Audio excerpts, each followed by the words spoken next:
Hey guys, Beth here. Just wanted to do a little video real quick. First of all, I want to thank everyone who has or will be getting the Stone Dragon Saga books. They have been moving a lot more than normal, which is not much, but still better, and I'm getting really excited about the possibilities. Working really hard on my writing, trying to get back into a routine and back into the blog, which would probably be a good thing, right?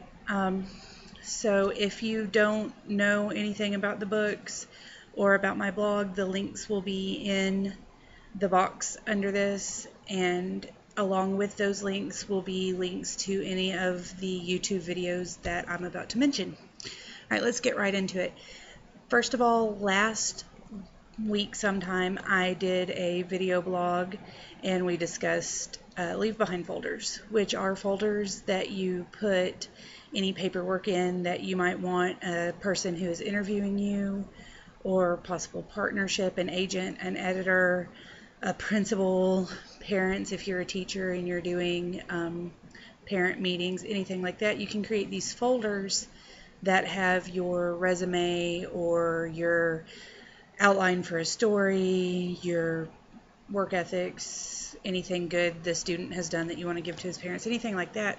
You put it all together in a folder, and then when you leave or when they leave, that folder stays with whoever you had the meeting with, and then later on, even though they may have forgotten everything you said, they can look back through and be reminded of the important bullet notes of that meeting. And I ended it with saying that I had realized I got all of this other stuff done. I have a meeting and I have the possible publication dates and the distribution areas and possibilities for advertising, etc., etc., etc. But I still did not have something I felt like would be a good way to communicate my vision for the story. And they really, that's what they're looking for the most, not my vision for getting this picture book to kids in London or Lima or, I don't know, the Caribbean. I could just take the books to the Caribbean. I would be okay with that. But what they really want to know is what's going to be in the book that I'm going to be taking to the Caribbean to hand to some child who walks past me on the beach. So I started thinking about a really good way. I'm not that great at outlining. I kind of start and I go, okay, this is the topic sentence, and instead of doing the little bullets for it, I just start writing out the full sentences, and then I have like the entire paragraph written out perfectly and edited 4 times, but with numbers next to it, like I tried to number sentences in a poem or something, except it's an actual story, and here's chapter 1 lined out in paragraph form with numbers next to it. And that doesn't really work. So I kept looking and I found storyboarding, which I had looked at several times before because I am an author. I have been for a very long time. And so I thought about storyboarding on more than one occasion. However, I never really got into it because I can't draw. My mother is an incredible artist. She is my illustrator, and she really likes it when I kiss up. So, make comments like, "Oh yeah, you really talk great about your mom," and then I can show those to her. Then she's happy. When she's happy, we're all happy, and I get good pictures. But I went on YouTube and I went just all over online looking at different storyboarding ideas. And the few things that I found that kind of helped were on YouTube, and they were a video by Katerina Christakos, a couple of videos by Mary Carol Moore, and then an Expert Village video by Angela Sage Larson, who is the Petalwink the Fairy Woman. And they were all talking about storyboarding, and there were a couple of different ways they were talking about storyboarding. But there were a couple of things about storyboarding I never understood. Number 1, there is some controversy about storyboarding. There are some very passionate people who get really into how storyboarding needs to be done. And every single one of them have a different idea of how it should be done.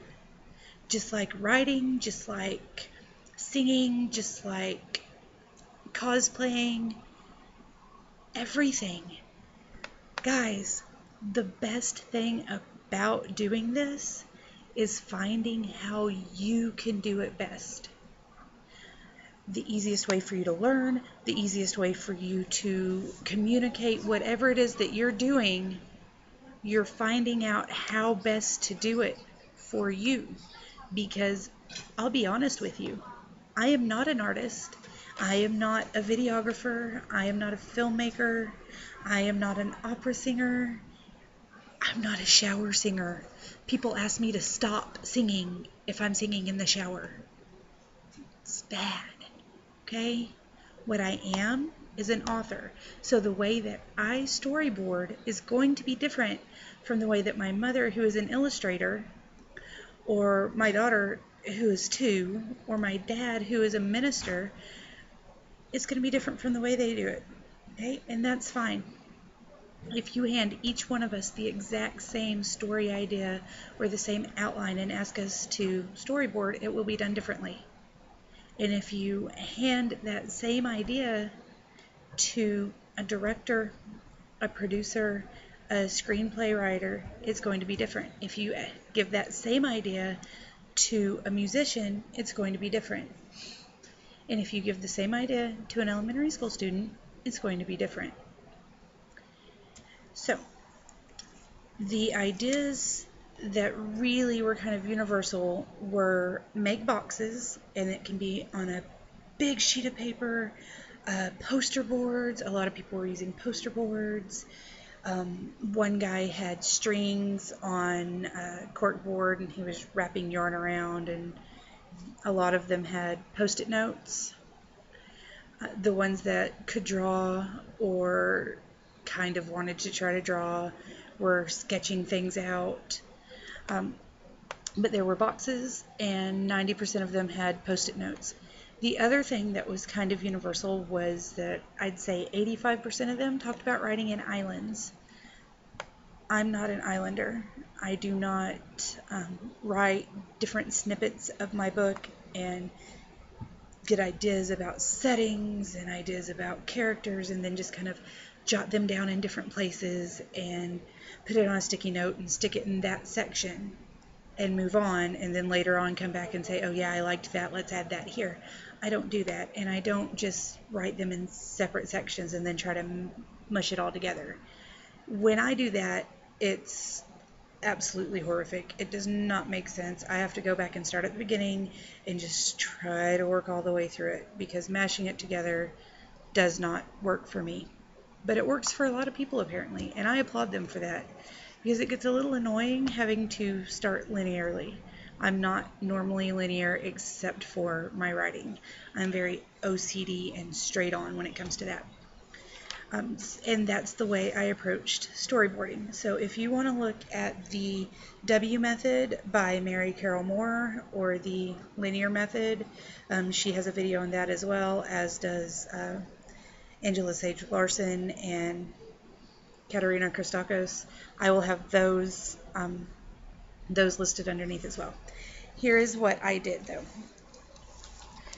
What I did was take my story and I just drew out kind of a small sketch on this one. A few of them have little sketches about how I might want it to look, and then Mother can look at them and I'll have to explain to her what they are, because I wrote next to it treehouse, because it doesn't look like a treehouse, and that does not look like a lemur, and I'm okay with it, because she knows. When I tell her, she will know what it is, and then she'll tell me that this doesn't make sense, it's not going to work for the page layout, but she can do something similar, or the tree houses don't look like that at all, so let me fix it, or whatever it is we need to do. And some of those pages don't have anything drawn on them yet, because I haven't gotten to that point yet. But what it and this other one have in common are that I left the areas for blank spaces. Normally you have a couple of pages in the front that are just blank, And for like the ebook process, you have the cover and then a blank page and then some acknowledgments, maybe the publisher listed, and then you move on. So the first 4 to 6 pages, I'm going to say, are generally not even part of the story. And you have to decide, do I want this to be a typical picture book or a typical novel or children's book or whatever it is that you're producing, and set it up like that.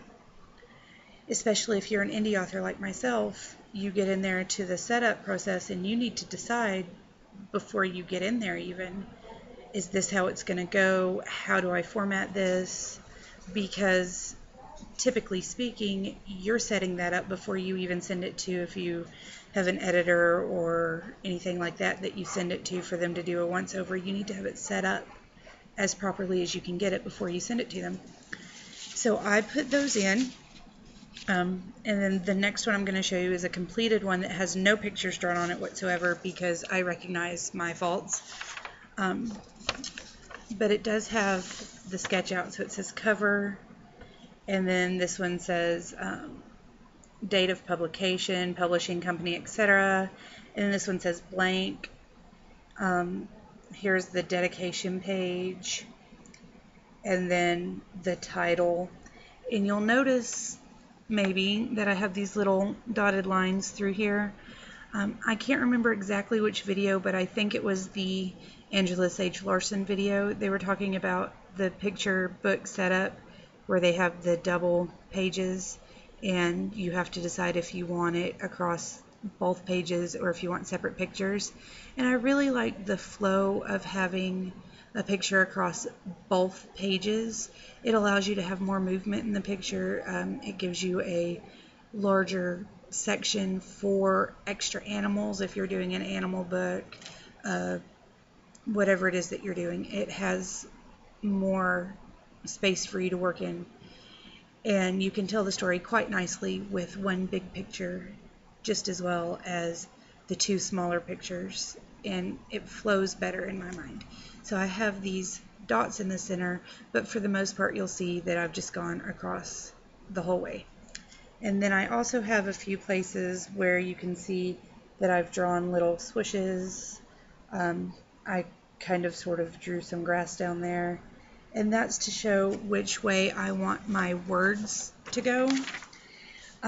So it's almost a formatting outline as well as having the story on it, so that I don't have to constantly be flipping back and forth between other pages or searching for a different notebook. I've got it all right there, and then I can say, okay, I liked that or I didn't like that, and just move on with it and not have to have 15,000 things surrounding me. The 5 I normally have around me is plenty. That's all I have for you today. If you have any questions, comments, or ideas, I would love to hear from you. Give me a holler. I hope you have a great day.